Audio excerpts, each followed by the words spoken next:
परम आदरणीय माऊली महाराज कदम उर्फ छोटे माऊली आणि व्यासपीठावर उपस्थित माझे सगळे सहकारी, आपल्या गिरवली गावातील आपण सर्व ज्येष्ठ मंडळी, तरुण मंडळी, माता भगिनी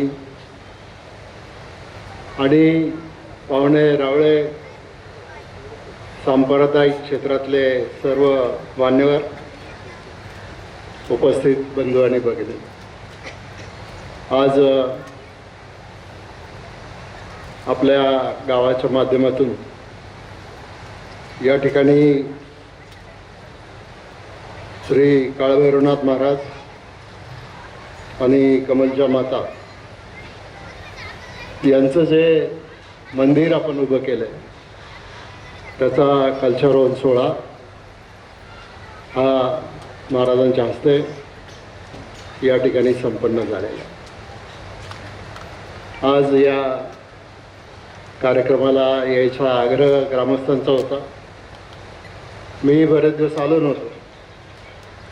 आज थोडा वेळ होता, म्हटलं चला गिरवलीच्या लोकांना भेटू, का त्यांचा राग आपल्यावर एवढा आहे ते तरी तपासून पाहू. पण ते आता झालं गेलं, पुढं काय करायचं हा खरा प्रश्न आहे. आणि पुढं आपल्याला जायचं आहे सगळ्यांना.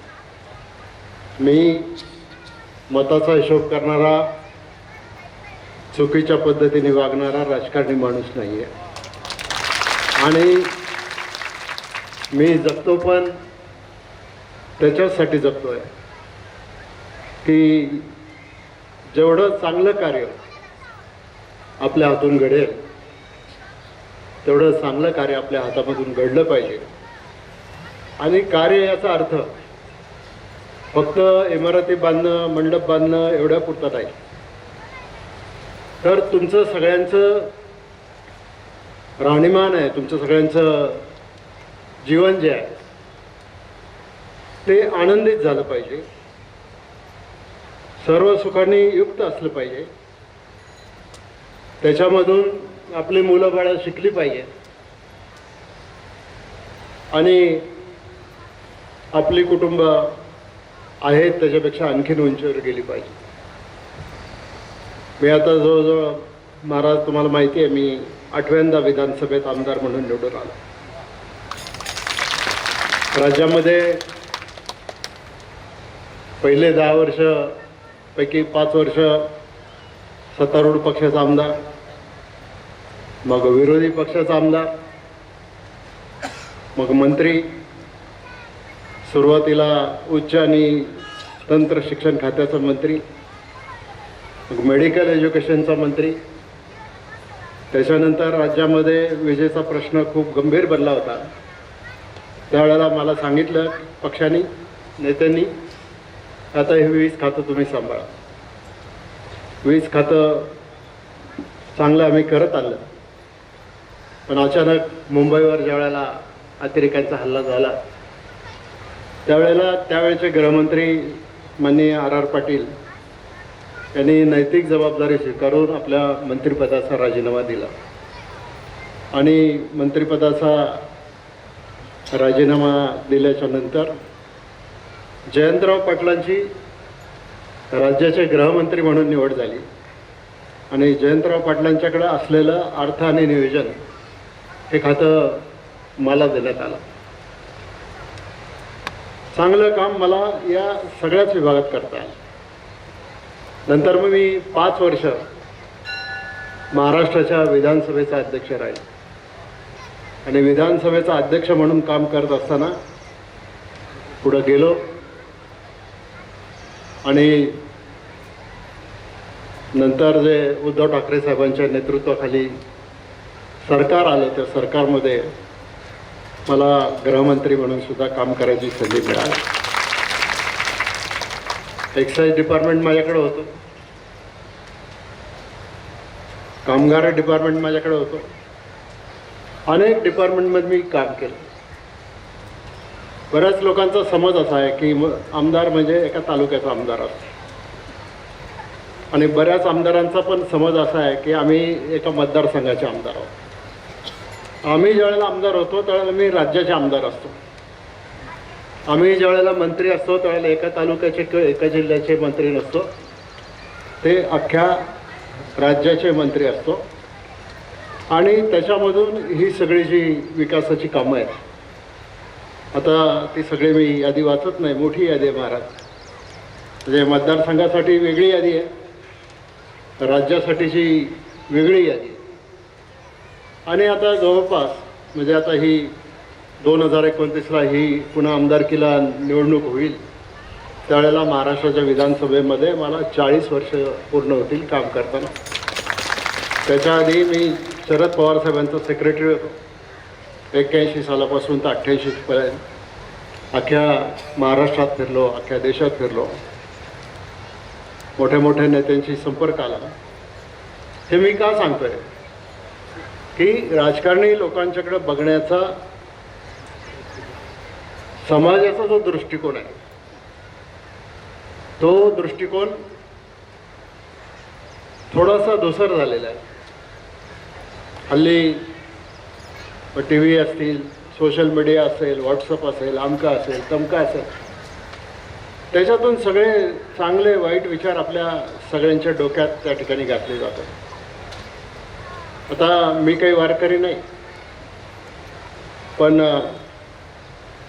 अध्यात्मावर माझा दृढ विश्वास आहे. आणि अध्यात्म म्हणजे संतांनी दिलेली शिकवण, समाज सुधारकांनी दिलेली शिकवण, आणि त्याच्या माध्यमातून आपल्या स्वतःच्या जीवनामध्ये सुद्धा आपण कसं वागायचं आणि समाजासाठी सुद्धा आपण काय करायचं, ही भूमिका घेऊन आपण पुढे जात असतो. माझी तुम्हाला विनंती आहे, आपण कीर्तनात येतो, भजन करतो, पण इथं जे आपण ऐकतो त्याच्यामधल्या काही वेळेला काही कथा सांगितल्या जातात. रामायणात रामायणाची कथा, महाभारतात महाभारताची कथा, आणि या कथा ज्या वेळेला सांगितल्या जातात त्यावेळेला त्याच्यामधून आपल्याला नक्की एक आपण काहीतरी पिक्चर बघतोय का नाटक बघतोय म्हणून नाही. रामायणामध्ये आपण ज्या वेळेला ऐकतो किंवा त्यावेळेला रामासाने सांगितलं, तुमच्यावर काळी जादू केलेली आहे, तुमच्यावर असं असं केलेलं आहे. मी कधी त्याच्यावर विश्वास नाही ठेवला. आणि आज तुम्हाला सांगतो की मी आजपर्यंत कुठल्याही असल्या बोंधू बाबाकडे मी किंवा माझं कुटुंब गेलेलं नाही, जाणार नाही. आणि मग त्याची काही किंमत आपल्याला त्या ठिकाणी द्यावी लागली तर देऊ. मी अर्थमंत्री असताना देहू पंढरपूरचा जो आराखडा आम्ही तयार केला, त्यावेळेला एकच वर्ष मी अर्थमंत्री होतो. 350 कोटी रुपये या देहूच्या आराखड्यासाठी, वारकऱ्यांसाठीचा मार्ग, पंढरपूरच्यासाठी, याच्यासाठी त्या ठिकाणी मंजूर केलं. पण हे कशा करता, म्हणजे आता आपल्या तालुक्यात पाण्याची व्यवस्था झाली का नाही झाली? पैसे येतात का घरी ऊसाचे? नाही. आपल्या तालुक्यामध्ये दुधाचं उत्पन्न वाढलं, आपल्या तालुक्यामध्ये बंधारे, धरण, कॅनॉल सगळं झालं. आपल्याकडं शिक्षण संस्था उभ्या राहिल्या, सरकारचं इंजिनिअरिंग कॉलेज उभं राहिलं, सरकारचं पॉलिटेक्निक उभं राहिलं, सरकारचं ITI उभं राहिलं. आणि हा जो सगळा, कारण पूर्वी आपल्या गावातले लोक, मला माहिती आहे सगळ्याच गावातले लोक, इथं 2 वेळचं अन्न मिळायला अडचण होती, म्हणून आपले वाडवडील, आजोबा पंजोबा गाव सोडून मुंबईला जाऊन नोकरी करायचे किंवा काही काम करायचे. स्वतःचं घर नसायचं, कोणाचं तरी घराच्या बाहेर पथारी टाकून झोपायचं. गावात आलं की तेवढं यात्रेच्या वेळेला कडक कपडे घालून यायचे, आणि मग गावातले लोक म्हणायचे की आता शेठ आले आता असे शेठ खूप, पण ती परिस्थिती होती, त्यांना बिचाऱ्यांना मी दोष देत नाही, पण ती परिस्थितीच त्यावेळची वेगळी होती. आणि ही परिस्थिती असताना आज हा जो भौतिक बदल झालेला आहे, आता आपण भीमाशंकर आराखड्याचं काम सुरू केलेलं आहे, आपण साखर कारखाना काढला, आपण दुधाच्या संस्था काढल्या. या सगळ्या संस्थांचं महत्त्व एवढ्यासाठी आहे की त्याच्यामधून तुमच्यापैकी प्रत्येकाच्या जीवनामध्ये काही ना काहीतरी बदल झालेला आहे. त्यामुळं आता आपली माणसं मुंबईला जायची थांबलेली आहेत. मुंबईचीच माणसं आता इकडे यायला लागली आहेत. कोविडमध्ये पाहिलं तुम्ही सगळ्यांनी, त्याला तिथं काय सोय नव्हती, तर सगळे इकडंच आलेले होते. आणि मग हे ट्रान्सफॉर्मेशन आपण ज्याला म्हणतो, पूर्वी ग्रामीण भागातून शहरात जायचे, आता शहरातून ग्रामीण भागात येतात. मग अशी जेवायला सचिन भाऊच्या बंगल्यावर गेलो, आता सचिन भाऊ सारखा बंगला. महाराज तुम्ही काहीतरी नातं सांगितलं काय, दाजी का काय काय एखाद्या उद्योगपतीला सुद्धा लाजवेल, पण त्याच्यामध्ये त्यांच्या कुटुंबाचे, त्यांच्या आजोबाचे कष्ट आहेत. फार तरुण वयात, म्हणजे सचिन नसेल कदाचित त्यावेळेला, घरातल्या लोकांनी हे सगळं उभं केलं. अशी कितीतरी नररत्न आपल्यामध्ये सुद्धा असतील. तुमच्या घरातली काही मुलं परदेशात शिकत असतील, मुली परदेशात शिकत असतील, कोणी अधिकारी असतील, कोणी आणखी काय असतील. हे सगळं महत्त्वाचं आहे. आणि म्हणून माझी तुम्हाला विनंती एकच आहे, ठीक आहे, विधानसभा, लोकसभा, जिल्हा परिषद काय करायचं ते करा, पण आज आपल्याला सगळ्यांना आपलं गाव पहिल्यासारखं एकत्रीकरण करायचं आहे. आणि ते झालं तरच त्याच्यामधून प्रगती होत राहील. मी आज आता संतोषने सांगितलं काही अडीअडचणी, मंडप पिंडप वगैरे. आता मंडप काय, तुम्ही मागाल तेवढे मंडप देऊ सचिन भाऊ, संतोष. पण नुसता मंडप नाही, मंडपामधला विचार, संतांचे विचार, स्वामींचे विचार, सगळ्यांचे विचार हे आपल्या जीवनामध्ये त्या ठिकाणी अंगीकारले पाहिजेत, ते आले पाहिजेत. आणि त्या दृष्टीनं गावातच नाही तर भावाभावांमध्ये पण नातं तसंच पाहिजे, सासू सुनांमध्ये सुद्धा ते नातं तसंच पाहिजे. घर आम्ही एकत्र ठेवू शकलो, घर आम्ही आनंदी ठेवू शकलो, तर समाज त्याच्यामधून आनंदी होत असतो. आणि म्हणून तुमच्या गावामध्ये संतोष, काही तुमच्या अडीअडचणी असतील मला सांगा, आपण त्याच्यातून मार्ग काढू. देवस्थानला क दर्जा मिळणं हे एवढं सोपं नाही, त्याचा काही फार उपयोग पण नाही. तुम्हाला पैसे किती लागतात तेवढं मला सांगा, बाकीचं पास होईल सगळं. कशाला दर्जा पाहिजे? कारण तसंही एक अट अशी आहे, मुळात त्या गावातल्या त्या मंदिरामध्ये किमान 1,00,000 लोक तरी बाहेरचे वर्षातून आले पाहिजे. आपल्याकडे येतात का गिरवलीला? आणि दर्जा जरी मिळाला तरी शेवटी पैसे मंजूर करणारे आम्हीच आहोत ना तिथं. मग दर्जा असला काय नसला काय, पैसे तर तुम्हाला जे काम तुम्ही सांगाल, जेन्युइन काम जे सांगाल त्याच्यासाठी आपल्याला काम करायचं आहे. आणि शेवटची गोष्ट सांगतो की मी आता एक नवीन योजना हातामध्ये घेणार आहे आपल्या अख्ख्या आंबेगाव तालुक्यासाठी. सरकारने आता एक योजना काढली आहे की प्रत्येक घरावर सोलर पॅनल बसवायचे आणि त्या सोलर पॅनलच्या माध्यमातून घरातली लाईट तुम्हाला वापरायला मिळेल. आणि विजेचं बिल जे आता अलीकडच्या काळात अव्वाच्या सव्वा येतं ते कमी करायचं. याच्यासाठी सरकारकडून जवळजवळ 70,000पेक्षा जास्त रकमेची सबसिडी पण देण्यात येते. ग्रामस्थांनी पुढाकार घ्या. मी हा कार्यक्रम फक्त एकट्या नारोडीपुरता, गिरवलीपुरता नाही, तर मला या तालुक्यातलं प्रत्येक गाव सोलरवर त्या याला लाईट आली पाहिजे, म्हणजे लोड शेडिंगचा सुद्धा त्रास तुम्हाला कोणाला कधीच होणार नाही.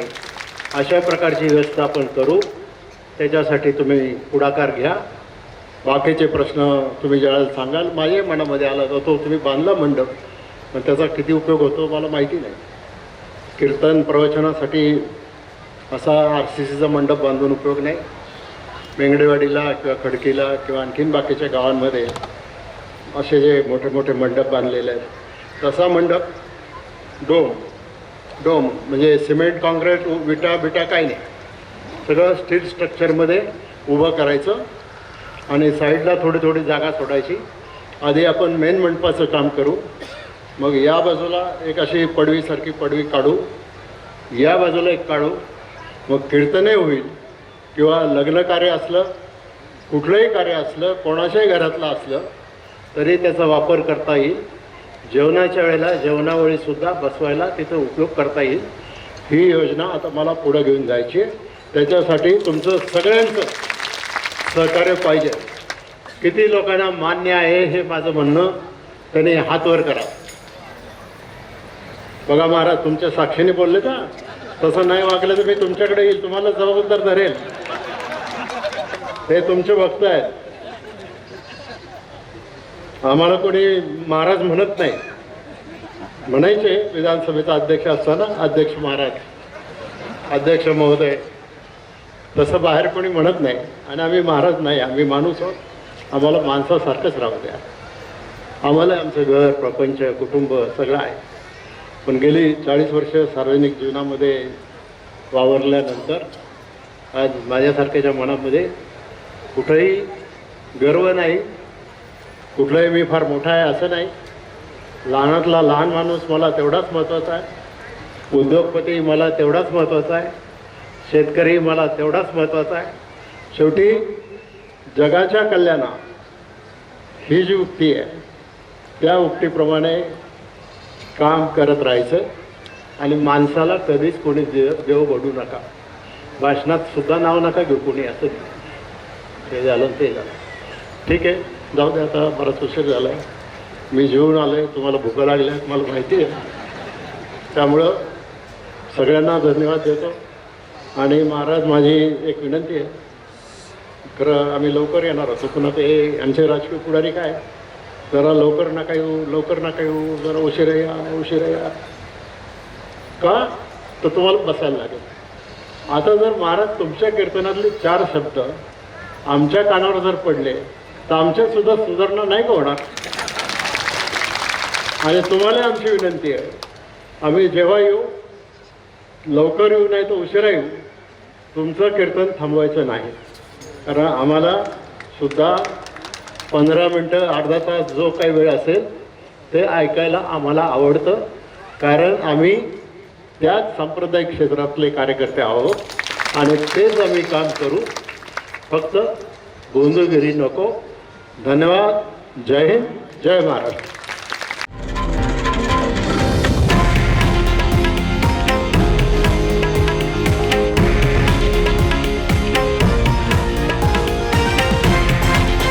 हे आहे देशातील नंबर 1 न्यूज नेटवर्क आणि आपण पाहत आहात TV9 मराठी, एकमेव.